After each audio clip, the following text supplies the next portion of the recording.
Well, my life as an artist began very, very early. I was an only child and doted on, and I was sick a lot, so I was in bed a lot. And my very favorite possession as a child was 64 Crayolas in a box with coloring books. I just loved doing that. And then when I got to Smith, my very first class at Smith, and his actually, was Leonard Baskin, who I just loved. Oh my God, he was just amazing. And there were 3 practical art teachers, or I don't remember exactly, I'm sure they didn't call it that, something more highfalutin, but he wanted us to work while he was in the class. The others were lecturing, and it was just great. He'd walk around and say, you know, that's a tree, you might want to put a little green in it. I mean, you know, it was just marvelous.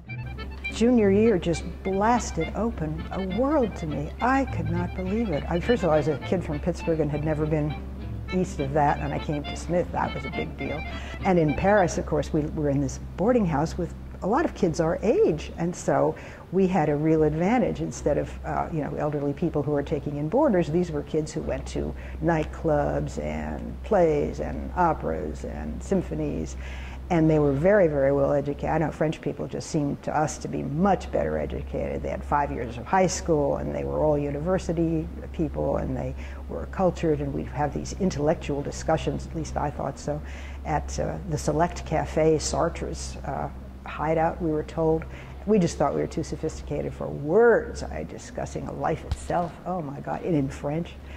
So I hope to convey a little of that and a little of the awe I felt about, oh my God, can you believe I'm sitting here in Paris, for Christ's sake?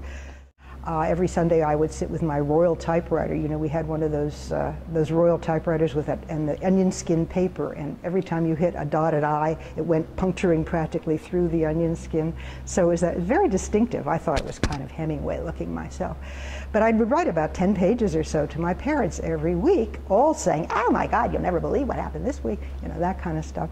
And my father was, well, I was the first person to go to college in my family, and my father was always making fun of me because I would, you know, drop, I don't know, a 3-syllable word or something like that, and he would, ah, ha, ha, ha. So to get back at him, all my letters start off with things like, well, we went to see a Cézanne exhibit. He was a painter, Daddy. Mes chers parents, today we sallied forth to find the Louvre. That's a museum, Daddy. And of course, Harriet had to go to the bathroom.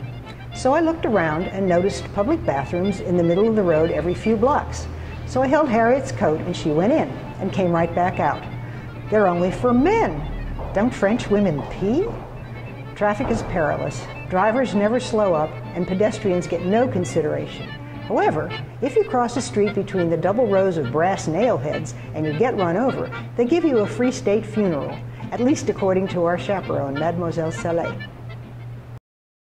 Well, I just love so many things about painting. My style has changed a little bit, and the subjects have changed a little bit, but not too much. I love to paint what I see and where I am. You know, they tell writers to write what you know, and that's really what I try to do.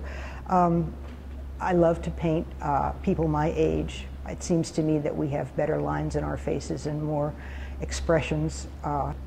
Oh, I like to paint the things that ladies do now, and they do it with such zest. This is a good time of life. I like painting the exercise classes, the bridge games, that sort of thing. I love painting the things in my house. I love beautiful things. In my old age, I've come to cherish, you know, antiques and stuff like that, which I can't buy, but I feel like I own them because I paint them. Somehow they're mine.